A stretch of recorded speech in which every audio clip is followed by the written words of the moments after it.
আসসালামু আলাইকুম। মোহাম্মদ রহমান, ভালোবাসি বাংলাদেশ, টেক্সাস থেকে বলছি।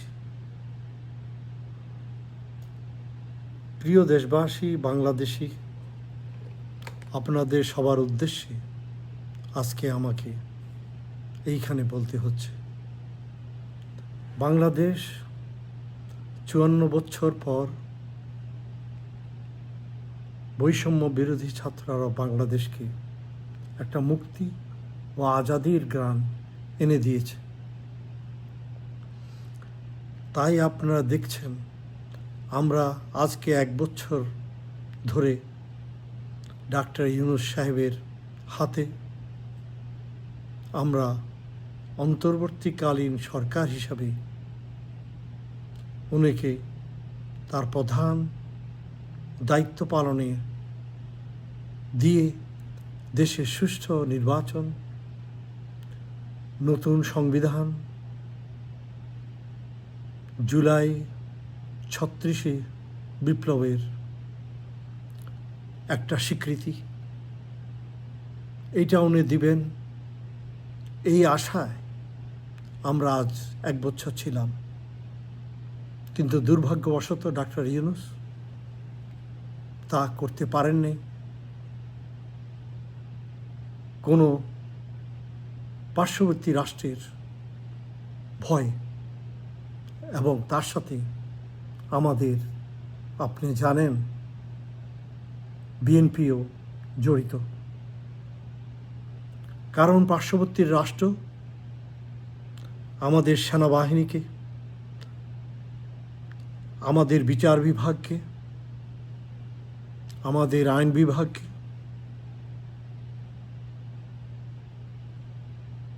হস্তগত করেছে এবং তাদের হুকুমে আপাতত চলছে।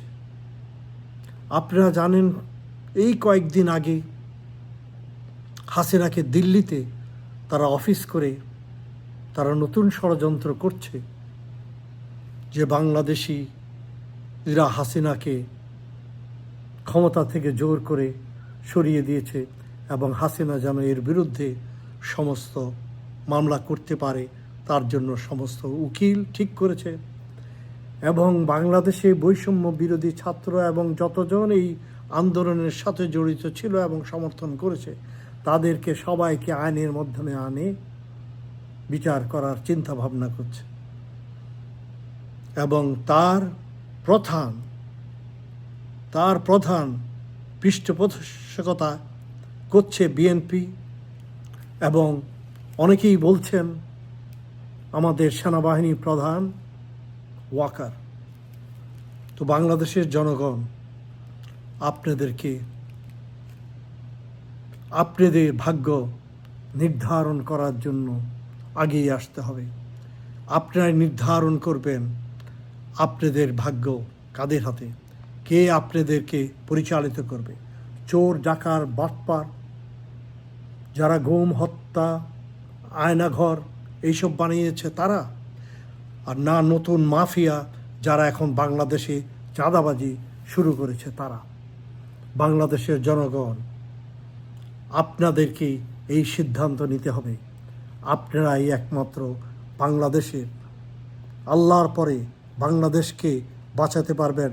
কারণ আল্লাহ বলেছেন যে জাতি নিজের ভাগ্য পরিবর্তন করতে চায় না, তাদের ভাগ্য আল্লাহ পরিবর্তন করে না। তাই আপনাদেরকে নিজের হাতে তুলে নিতে হবে আপনাদের ভাগ্য পরিবর্তন করার চাবিকাঠি।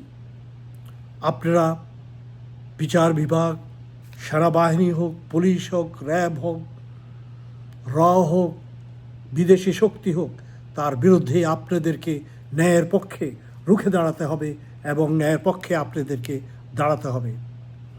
মনে রাখবেন যে এই সমস্ত বৈষম্য বিরোধী ছাত্র নেতা তারা আপনাদের জন্য জীবন দিয়েছে, তাদের সাথে আমরা বাংলাদেশিরা গাদ্দারি করতে পারবো না। আমরা তাদের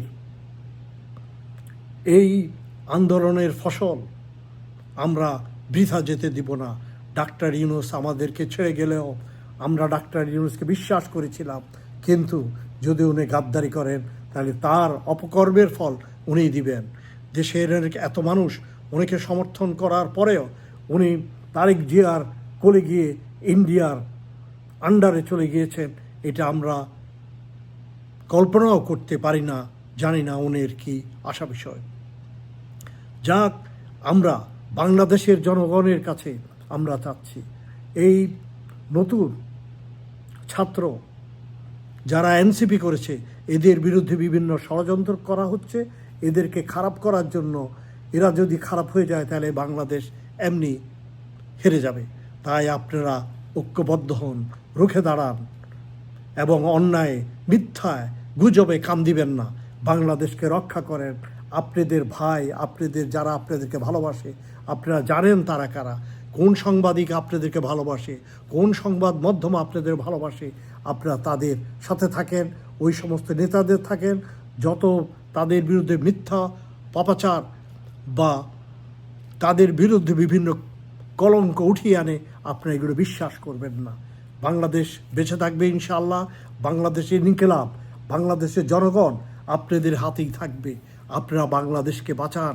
আপনাদের নেক্সট ভোট হোক, যাই হোক, আপনারা সংখ্যানুপাতে ভোট ছাড়া আপনাদের এই নির্বাচন আপনাদের হাতে। আপনারা যা করবেন, আপনারা যদি নির্বাচন চান নির্বাচন হবে, আর যদি আপনারা নির্বাচন না চান নির্বাচন হবে না। বাংলাদেশের মানুষ, আপনারা দাঁড়ান। আপনাদের এইটা হচ্ছে জীবনের শেষ। মনে রাখবেন, দালাই নামার মতো হাসিনাও ভারতে গিয়ে উঠেছে, কিন্তু দালাই নামাকে চায় না, আর কখনো তিব্বতে ঢুকতে দেয়নি। তাই এই হাসিনা হচ্ছে বাংলাদেশের দালাই লামা, লেন্দুক দর্জি। আমাদের দেশের ভিতরেও বিএনপির লেন্দুক দর্জি কিছু ঢুকে আছে। আপনারা তাদেরকে রুখে দাঁড়ান, বাংলাদেশকে বাঁচান। ইনকিলাব জিন্দাবাদ, বাংলাদেশ জিন্দাবাদ। বাংলাদেশের জনগণ, আপনারা রুখে দাঁড়ান।